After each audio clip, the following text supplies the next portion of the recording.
করেন না। আমি তো তার স্ত্রী, আমি এখনো জীবিত আছি, আমারে নিয়ে হাসপাতালে চলেন। আমার কিডনি, চোখ, রক্ত, মাংস, হাড্ডি সব আপনারা বেচে দেন, আমার কোনো সমস্যা নাই। তাও এই মানুষটার উপর আর অত্যাচার করেন না, মানুষটার আপনারা দাফন করতে দেন। আমি আমার ভাইয়ের লাশ সামনে রেখে আপনাকে কথা দিতেছি, 3 মাসের মধ্যে আপনাকে টাকা পরিশোধ করে দিব কাকা। আর যদি না পারি, আপনারা আমার যে শাস্তি দিবেন আমি সেই শাস্তি মাথা বাইতে নিব, কিন্তু এই মানুষটারে আর কষ্ট দিবেন না। তোমার আমি 3 মাস না, তোমার আমি 1 মাস সময় দিতেছি। এই 1 মাসের মধ্যে আমাকে সকলের পাওনা টাকা তুমি পরিশোধ করবা। আর যদি না করো তাহলে কিন্তু তোমাকে বাড়ি ঘর জায়গা সম্পত্তি যা আছে সবকিছু আমরা দখল নিয়ে নিব। আর একটা কথা, তাতেও যদি আমাকে পাওনা টাকা উসুল না হয় তাহলে কিন্তু তোমাকে রক্ত, মাংস, কিডনি সব বিক্রি করে আমরা আমাকে পাওনা টাকা উসুল করে স্যার, কথাটা মনে রাখো। চলে ভাইয়া রে, আমি তোর আপদার্থ ভাই রে, আমি তোর আপদার্থ। আল্লাহ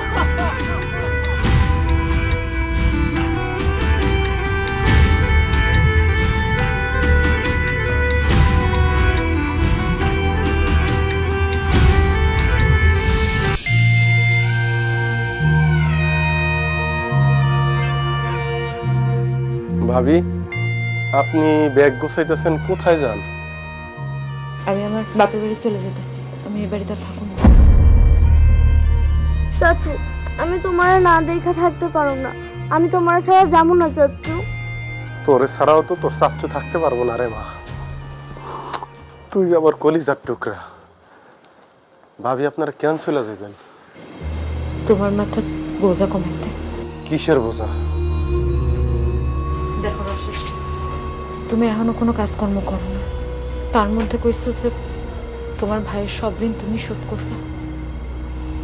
এত কিছুর মধ্যে যদি আমি আর আমার মেয়ে এই বাড়িতে থাকি তাহলে তোমার মাথার বোঝা আরো বাইরে যাবে। আমি এটা চাই না, তাই আমি এই বাড়ি থেকে চলে যেতে চাই। আপনি আমার বড় ভাইয়ের বউ, মুক্তা আমার বড় ভাইয়ের মেয়ে, আমার রক্ত, আমার বংশের নিশান। আপনি কইতেছেন আপনার আমার বোঝা? আপনার আমার বোঝা না ভাবি, আপনার আমার বোঝা না।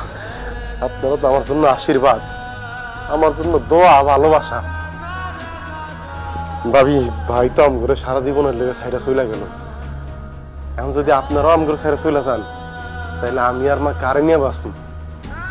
এই বাড়ি থেকে আপনারা কোথাও যাইতে পারবেন না, আপনারা এই বাড়িতেই থাকবেন। ভাবি দেখো রশিদ, আমার জামাই মরে গেছে, এই বাড়িতে থাকি আমি কি করব? আমি কোন অধিকারে এই বাড়িতে থাকবো বলো? আমি কোন পরিচয় নিয়ে এই বাড়িতে থাকবো? আপনি আমার ভাইয়ের বউ, সেই পরিচয়েই আপনি এই বাড়িতে থাকবেন। তারপরে যদি আপনি মনে করেন যে আমার ভাই মরে যাওয়া আপনার পরিচয় মইসে গেছে, তাহলে দরকার পড়লে আমি আপনার নতুন পরিচয় দেব। নতুন করে পরিচয় দিব মানে? নতুন পরিচয় দেব মানে প্রয়োজন আমি আপনার বিয়া করুম। ভাবি, রাশেদ, এইটা তুই কি কস? হ মা, হ, আমি ঠিকই কইছি।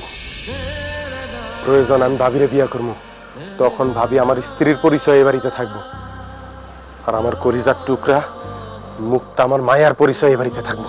আল্লাহর দোহাই লাগে রাশেদ, এমন কথা কই না। আমি আমার স্বামীরে অনেক ভালোবাসি, তার জায়গা আমি কাউরে দিতে পারবো না। আমার স্বামীর স্মৃতি নিয়ে আমি সারা জীবন কাটাই দিতে চাই। আমি জীবনে অন্য কাউরে বিয়ে করতে পারবো না, তার জায়গায় আমি কাউরে দিতে পারবো না। তাহলে তো ভাবি হয়েই গেল। আপনার আর মুক্তার স্থান যে আমার কাছে কোন জায়গায়, এটা আমি আপনাকে কইয়া বুঝাইতে পারবো না। আমি যদি আমার মার দায়িত্ব পালন করতে পারি তাইলে আপনার দায়িত্ব আর আমার এই ছোট মার দায়িত্ব আমি পালন করতে পারবো।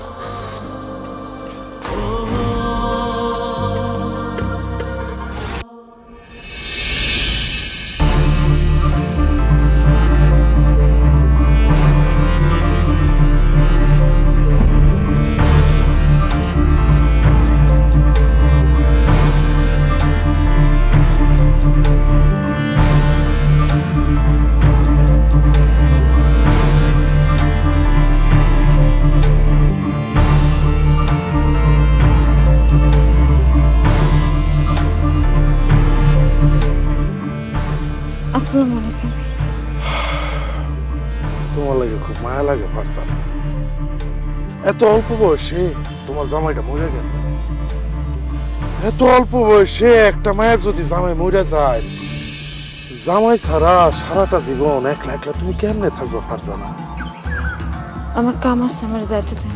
যাইবেই তো একটু খারাপ, তোমার সাথে জরুরি কথা আছে আমাদের। আমার ভাবির সাথে আপনার কিসের জরুরি কথা? যা বলার আমারে বলেন। না মানে টাকা পয়সা কি জোগাড়